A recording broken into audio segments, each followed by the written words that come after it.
విషయంలో అగ్రగణ్యం. ఇక తాంబూలం లాంటి ఉపచారం అమ్మవారి విషయంలో ఉండదు. చాలా గొప్పగా అనుగ్రహించాలంటే ఆవిడ తాంబూలపు పిడచ పెడుతుంది. తాంబూలపు పిడచ పెట్టిందంటే ఇక ఎదురు లేదు. సరస్వతీ కటాక్షమైనా ఏదైనా అట్లా కలుగుతుంది. ఇందాక ఎవరో మూక పంచశతి నేర్పారని నా దగ్గరికి వచ్చారు. ఆ కాంచీ పట్టణంలో శుక్రవార మంటపం అని ఉంటుంది. ఆ శుక్రవార మంటపంలోకి కామాక్షి పరదేవత వస్తుంది ప్రతిరోజు కూడా.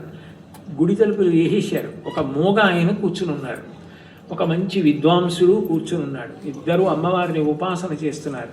కాంచీ పరదేవత కామాక్షమ్మ పాదాల మంజీరాలు శబ్దం అవుతుండగా అలా నడిచి వెడుతోంది. వీళ్ళిద్దరూ ఇలా కూర్చుని ఉన్నారు. ఆవిడ ఆగింది. ఆవిడ శరీరంలో వచ్చే సువాసనలకి వాళ్ళు బహిర్ముఖులయ్యారు. ఆవిడ నవ్వి నోట్లో పిడచ తీసి మహావిద్వాంసుడైన వ్యక్తి నోట్లో పెట్టపోయింది. ఛీ ఆడదాని ఎంగిలి అన్నాడు. మూగ ఆయన నోరు తెరిచాడు. ఆయన నోట్లో పెట్టింది. వెంటనే ఆయన అలా కూర్చున్నవాడు అమ్మవారి పాదాల వంక చూసి 100 శ్లోకాలు చెప్పాడు. పాదాల వింద శతకమైంది. అటు తిరిగి ఉంది కదా అమ్మవారు. అమ్మవారు ఇలా చూసింది, కడగంటి చూపు. ఆ చూపు శక్తి మీద 100 శ్లోకాలు చెప్పాడు. కటాక్ష శతకమైంది. చిన్న నవ్వు నవ్వింది. 100 శ్లోకాలు చెప్పాడు. మందస్మిత శతకమైంది. అమ్మవారిని స్తుతి చేస్తూ 100 శ్లోకాలు చెప్పాడు. స్తుతి శతకమైంది. అమ్మవారి పెద్దరికం మీద 100 శ్లోకాలు చెప్పాడు. ఆర్యా శతకమైంది. 500 శ్లోకాలు చెప్పి ఆపేశాడు.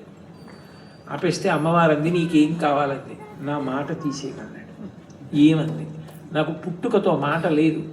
నీ తాంబూలపు పిడచ ప్రసాదం వల్ల నాకు ఈ వాక్కు వచ్చింది. అది ఉంచితే అక్కర్లేని మాటలు మాట్లాడతాను, తీసేసేయాలి. తీసేసింది అమ్మవారు. ఆయన కంచి కామకోటి పీఠానికి పీఠాధిపత్యం చేశారు. మూకశంకరులు అంటారు. అమ్మవారి తాంబూల మహాత్యం చెప్పడం నేను కూడా చెయ్యగలిగినది కాదని శంకరాచార్యుల వారు విశాఖేంద్రోపేంద్రో అన్న శ్లోకంలో రణీజిత్వా దైత్యానపహృత శిరస్త్రై కవచిభి అని నివృత్యై చండాంశస్త్రిపురహర నిర్మాల్య విముఖై విశాఖేంద్రోపేంద్రో తవ వదన తాంబూల కవళా విలీయంతే మాథ తవత తాంబూల కవళా అని ఇంద్రుడు, విష్ణుమూర్తి, సుబ్రహ్మణ్యుడు అంత గొప్పవారు ఎందుకయ్యారు అంటే అమ్మవారి తాంబూల చర్వణాన్ని అలా చూస్తుంటే అమ్మ పిల్లల నోట్లో పెట్టినట్టు తాంబూలపు పిడచలు పెట్టింది. ముగ్గురు అంత శక్తివంతులయ్యారు. తాంబూలం అంత గొప్పది. తాంబూల ప్రసాదం. అటువంటి తాంబూలాలు సిద్ధం చేస్తారు. అంటే నేను ఎందుకు చెప్తున్నానంటే మనకి భక్తి ఉండాలి, కానీ యథార్థానికి శాస్త్రంలో చెప్పినట్టు మనం చెయ్యలేము. మీరు చూడండి, తాంబూలానికి ఒక మంత్రం ఉంటుంది. ఆ మంత్రంలో ఏమంటాం? యథార్థానికి మనం ముక్తాచూర్ణేన సంయుక్తం తాంబూలం ప్రతిగృహ్యతాం అంటాం. ముక్తాచూర్ణేన సంయుక్తం అంటే కన్నం పెట్టని ముత్యం ఉంటుంది. వాటితో పూజ చేయాలి అమ్మవారికి. యథార్థానికి కన్నం లేని ముత్యాలతో పూజ చేస్తారు. మేము ఒక్కొక్కసారి శారదా నవరాత్రుల్లో కుప్పలు కుప్పల కన్నాలు లేని ముత్యాలతో అమ్మవారికి పూజ చేస్తుంటాం. అవి తర్వాత భక్తులకి ఇచ్చేస్తాం అనుకోండి. ఆ కన్నం లేని ముత్యం తెచ్చి కాలుస్తారు. కాల్చిన తర్వాత గుండు సూది గుచ్చి దాని మొనకంటుకున్నంత ముత్యపు గుండే రాయాలి. మీరు అంతకన్నా ఎక్కువ రాశారనుకోండి బొబ్బలెక్కిపోతుంది నోరు. అంతే రాసి ఆ తాంబూలం చర్వణం చేస్తే అంత ఎర్రగా పండుతుంది. నిజానికి అలా ఒకప్పుడు అలా చేశాం కాబట్టి నాకు తెలుసు, లేకపోతే తెలియదు కదా. కాబట్టి ముత్యం తీసుకొచ్చి నిజంగా కాల్చి గుండ చేసి అంత కొద్దిగా తాంబూలంలో పెట్టి అమ్మవారికి ఇస్తున్నాము. మనం ఎవ్వరం చెయ్యం.